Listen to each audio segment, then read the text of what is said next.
झांसी के विधायक विनोद भ्याना ने आज रेस्ट हाउस में प्रेस वार्ता की। इस दौरान विधायक ने झांसी की जनता का आभार जताते हुए कहा कि उन्हें झांसी की जनता ने उन पर जो विश्वास जताया, दूसरी बार उन्हें विधायक बनाया गया, उसके लिए वो तहे दिल से झांसी की जनता का आभार प्रकट करते गए। उन्होंने कहा कि प्रदेश में तीसरी बार भाजपा की सरकार बनी है और ये उस दौर बनी है जब कांग्रेस ने प्रोपेगेंडा चलाया किसानों का नाम लेकर, बेरोजगारों का नाम लेकर, लेकिन जनता अब समझ चुकी है कि ऐसा कुछ नहीं है और उन्होंने भाजपा पर विश्वास जताकर प्रदेश में तीसरी बार भाजपा की सरकार बनाई। विधायक विनोद भ्याना ने सीधे तौर पर कहा है कि अब जो काम पेंडिंग पड़े थे वो सुचारू रूप से फिर से शुरू हो जाएंगे। उन्होंने कहा एक हफ्ते का अधिकारियों को इस प्रेस वार्ता में वक्त दिया गया। इससे पहले उन्होंने अधिकारियों की एक मीटिंग ली जिसमें उन्होंने कहा कि जितने भी काम झांसी के पाइपलाइन में पड़े गए उनको तुरंत प्रभाव से फौरी तौर पर किया जाए।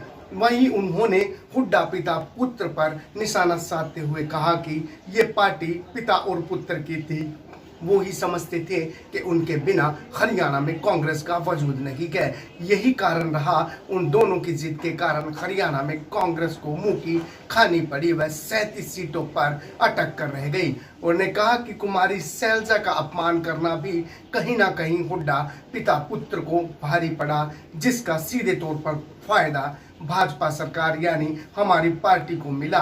उन्होंने कहा कि महिला सम्मान भाजपा करती है और कांग्रेस महिलाओं का अपमान करती है। देखिए क्या कहा आखिर विधायक विनोद भ्याना ने इस पीसी में। आज हमने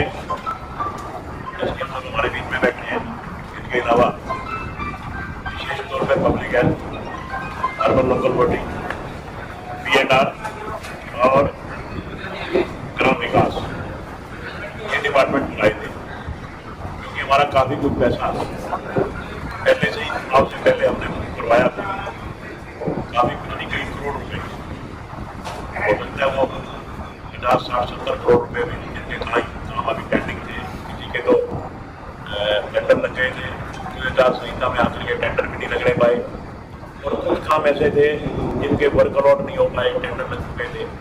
उन सारे कामों की समीक्षा के लिए क्या स्टेटस है उनका होगा, आज सारे अधिकारी हमने बुलाए थे और सबसे पूरी ब्रीफिंग करके कि कहाँ क्या प्रोग्रेस हुई और इनको एक हिदायत दी गई सभी अधिकारियों को कि एक हफ्ते के अंदर अंदर जो भी हमारे पेंडिंग काम है इनको सिरे चढ़ा करके हफ्ते के अंदर रिपोर्ट करें और एक हफ्ते बाद फिर हम मिलेंगे।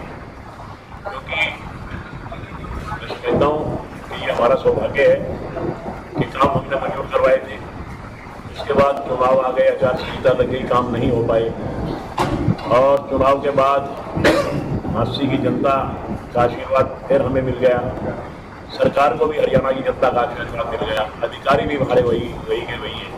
तो इसलिए अब हमें कोई दिक्कत आएगी नहीं काम दोबारा स्टार्ट करने में, काम सारे पाइपलाइन में है।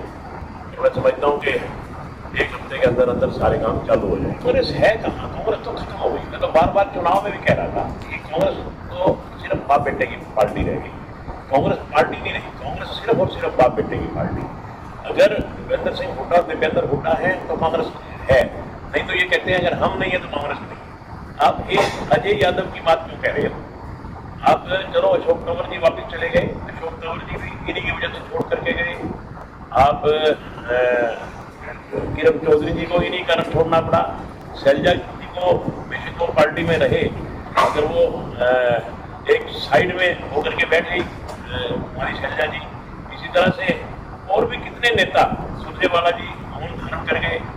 मतलब केवल और केवल दीपेंद्र सिंह हुड्डा, भूपेंद्र सिंह हुड्डा, इन दो पार्टियों की, दो बंदों की पार्टी रह गई और कोई पार्टी में इसमें। और जिसका हसर देख लिया आपने, जो ये बड़ा जोर शोर से कह रहे थे सरकार आएगी, पता नहीं कितने एमएलए जीत के आएंगे, आखिरकार वही 37 एमएलए ही जीत पाए और सरकार भारतीय जनता पार्टी की तीसरी बार हैट्रिक लगाते हुए सरकार। देश दुनिया की हर खबर सबसे पहले देखने के लिए फॉलो करें Dainik Savera TV, YouTube, Facebook, Instagram, X और व्हाट्सएप चैनल पर।